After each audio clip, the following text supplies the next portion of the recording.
I tell you what, Brother Mike, I am excited about speaking about space. Why is that? Because my mama always said I was a space cadet. Probably should have shot you up there instead of the monkeys.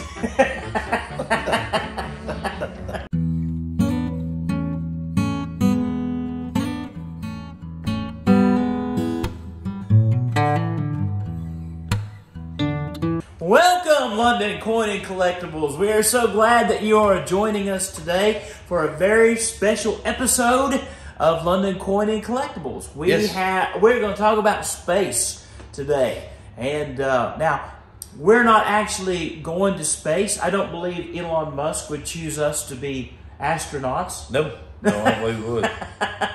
I don't know about you, but I don't think I would meet the weight requirements. No, that's a little far from home for me. So. There you go. I mean, I admire people who go to space, and I like space, and I love the history of space, but I'd just like to stay right here in Kentucky. Yeah, I'm with you. And one day when I die, I'm just going to skip the whole thing and go on past it anyway. So. Amen. There you go. All right. So we have some coins that are dealing with space, and they're very neat and they're quite beautiful. And if you've seen any of our shorts, you'll know that we did a little short about these coins and stuff, but nothing that is in any kind of great detail. So in this particular video, we're just going to talk about these space coins, what they are, where they come from, why you might want to own them, what makes them special. And we're just going to talk about the history of these space coins today. Yeah, they're beautiful too. I mean, they're a fine collection for anybody that collects coins or space stuff or silver. I mean, these cover such a vast amount of types of collecting that man, I mean, they're just beautiful to have in your home. All right, question number one. Are you ready? I am ready. Why were these coins made? Well, these coins were actually made in honor in the 1960s when they started sending satellites up to space. So they made these coins to kind of honor that. Of course, we all know it as a great space race. Of course, we know we won. Buzz Aldrin was the first man. One small step for him, one giant leap for mankind. And so we know all that. But so these were really made to honor what was going on in the space exploration programs in the 1960s. And so in this particular book, there are 4 volumes to this.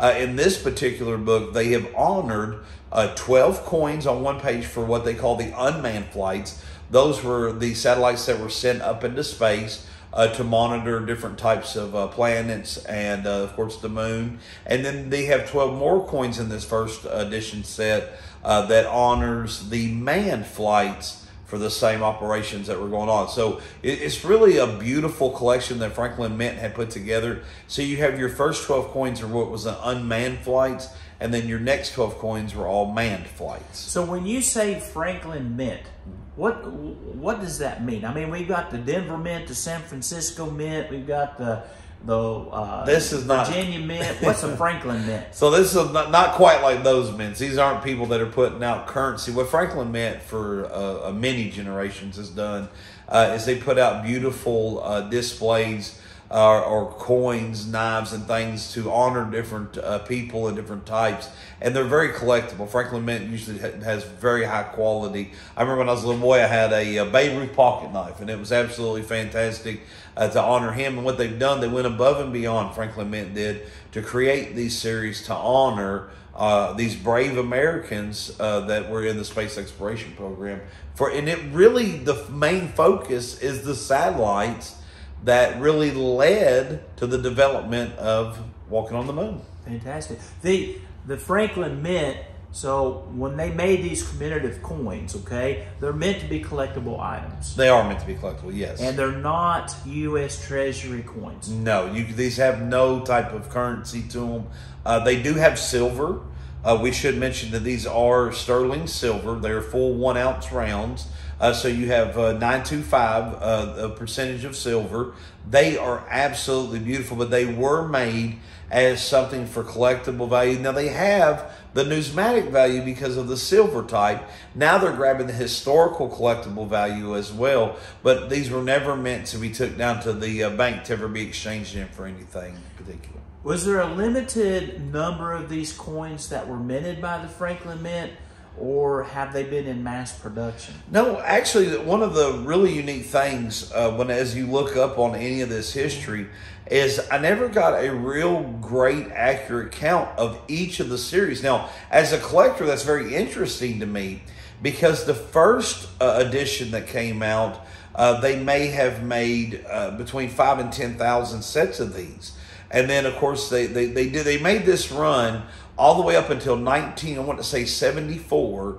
So it pretty much follows the 70s as it goes along. This one was put out in the 1970 year, but I didn't get an accurate count on how many of these are put out. But I can tell you, in doing numismatics, this, Keaton, is the first book I've ever had in my hands from this particular collection. Oh, that's just neat. I mean, they are beautiful coins. So can you speak to the artists or about how the designs were chosen or anything of that nature on these coins? So on the first edition, it was all collected.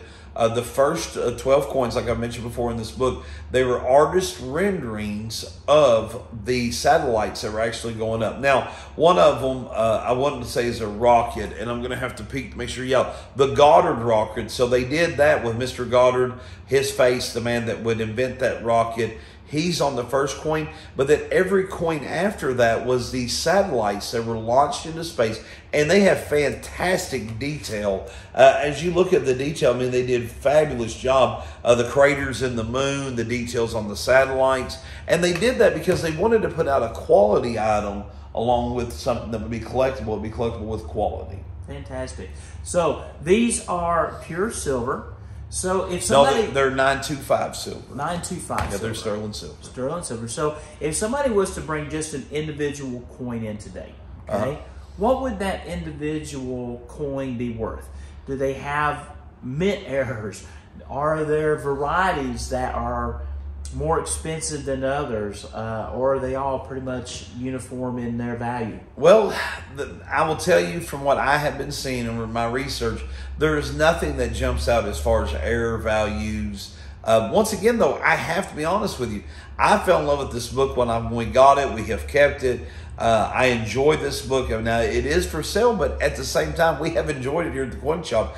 And what I have noticed is anything silver that has beautiful rainbow toning will create more of a value than, say, something that has been cleaned or has been polished. And I can tell you something, in this book, these coins have got beautiful, beautiful rainbow coloring. If someone was to bring in one individual coin, I would look at it between the $20, $25 mark as far as the retail value. The book itself with this collectible value, if you have one of these books, and you just want to know what the value is, it would go a lot with the detail of the coin. How does the rainbowing look? And you would look somewhere in a value of, possibly between $890 to $1,000 for a book. For a book? Mm-hmm. But what about an individual coin? But I would say 20 to 25, depending on, what series it came out of, what type of shape it's in, what type of toning it has. A lot goes into coins, especially when you break it down into one individual. It's going to come a lot with condition. The difference between a very good coin versus almost a circulator or mint state, it's going to fall on these as well. Can you read the words on the back as it gives a commemorative list of what exactly happened in the operation? So it would be on a coin-by-coin basis. Okay. So I want to be honest with you about this particular book, okay? Mm-hmm. It looks like it's had better days. Actually, one of the big reviews on this is that these books were not made to hold up for very long. So what would you do if I were to come in here right now and say, Mike, I want this whole book, I want this whole collection. What advice would you give to me about going home and storing these coins? Would you want me to keep them in this book? Would you have a different recommendation about how to preserve them? What would your recommendation be? So if you were to come in and buy them right now and you say, Mike, I see the condition. I've left them in here because I want you to see them in their natural state as they were purchased. But if I was going to take these home and put these in my collection, number one, I would probably encapsulate them. I would do some kind of protective barrier. This older book, as it gets older, I wouldn't want it to damage the coin. Plus, you're going to want to preserve the book. And you don't see me flipping the pages back and forth for a reason. The book needs to be preserved as well. If you encapsulate the coins, you'll have the markings on the book, what the Freedom 7 is, and you can always mark, especially if you put them in some kind of flip, you can mark what the coin is. But if you want to leave them in the book, I would recommend sealing the book. You can do this in a vacuum seal type, or you can do it and they make plastic covers designed for books that you can slide down, pull over. I would not go home and open. I wouldn't let the kids open this and shut this very long. You're going to have a book that's going to be in pieces. And I think that's one of the great things about this is that even though it's not in the greatest quality, when you read about the history of these Keaton, this is one of the first things that goes. And we actually got one that someone could seal and then get out to enjoy from time to time. Okay. So you could encapsulate these coins, and then you could enjoy them more frequently. But then you could seal the book itself and preserve it. Seal the book itself and preserve it as well. Yeah, I mean, you could, and there's nothing wrong with doing that. I know people that do that on many varieties of books that they get. They'll open the book up, they'll seal their coins, they'll secure their coins, and then they'll seal their book. They still have their book to treasure, and they have their coins separated. Because honestly, you don't say, man, I really want to get the book out, handle it, look at it, investigate it. That's what you want to do with the coins. The book's the coin may be once a month, once every 2 weeks. You want to get out, handle it, look at your beautiful collection. The book may be once every 6 months. You just want to make sure it's still in the bag. So there's nothing wrong if you have to separate them. Just make sure that you're taking the time to separate them and to preserve each one. Well, I think that answers all of my questions. Have you tested each one of these to make sure they're real? I will tell you I have. Normally I would say no, but when I first got the Sigma, I had to check it out. Had to check it out. I tested everything. That was a loaded question. Yeah, it was a very loaded question. I knew you had. Yeah, I had the Sigma pretty much. I don't know. I took maybe 2 days just playing with that thing when I first got it. So. And made sure everything. Yeah, I would really like to have said no. I didn't test this. See, I could tell, but even if it had been marked, I could tell weighted. I was getting the Sigma on it. So. Well, when you sell something like that, you want to make sure they're getting the authentic product. Right. Yeah. I would say that makes me feel better. Right. That's why I did it. It's for the consumer. There you go. Not to play with my toy. I mean, I would say that these are probably not like your Carson City coins and stuff like that. They're not being forged, are they?